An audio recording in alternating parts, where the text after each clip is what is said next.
Pilu pesan terakhir Akib, calon jemaah umrah tewas kecelakaan, pupus rencana menikah tahun depan. Muhammad Akib, salah satu korban tewas dalam kecelakaan maut di Jalan Raya Duduk Sampeyan, Kabupaten Gresik, Kamis, 10 April 2025, saat hendak berangkat umrah. Kepergian Muhammad Akib menjadi duka mendalam bagi orang terdekatnya, terutama Tasya, sang kekasih. Diketahui, semua penumpang mobil Panther yang berisi 7 orang meninggal dunia dalam kecelakaan maut yang menghantam bus Raja Wali Indah. Dia hendak berangkat umroh, di antara 6 anggota keluarganya yang juga menjadi korban tewas. Sebelum berangkat, Akib sempat mengirim pesan kepada sang kekasih. Berangkat dari Tuban setelah bada subuh, hendak menuju Bandara Juanda, Kota Surabaya. Penerbangan menuju Tanah Suci pukul 12 WIB.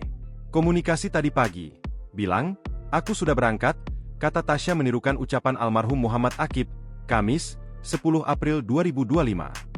Komunikasi terakhir itu menjadi ucapan terakhir Akib kepadanya. Hubungan yang sudah terjalin selama 1 tahun lamanya, dipisahkan oleh maut. Pukul 6 WIB, handphone Akib menghubungi Tasya. Sempat tak diangkat. Hingga akhirnya Tasya telepon kembali, namun juga tak diangkat. "Saya sudah failing.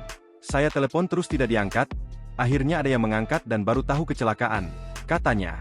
Tasya berangkat berboncengan dengan temannya mengendarai sepeda motor Honda Vario warna hitam. Dia tiba di Jalan Raya Duduk Sampeyan, melihat kendaraan yang terlibat kecelakaan sudah dievakuasi. Hanya serpihan kaca yang berserakan di pinggir jalan. Bekas tabrakan keras, mobil Panther dengan bus Raja Wali Indah.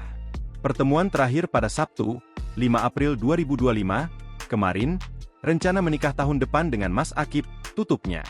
Tasya mengatakan, almarhum Akib kekasihnya itu sempat menitip pesan sebelum berangkat umrah.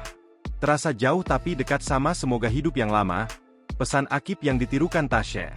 Download Tribun X sekarang, menghadirkan lokal menjadi Indonesia.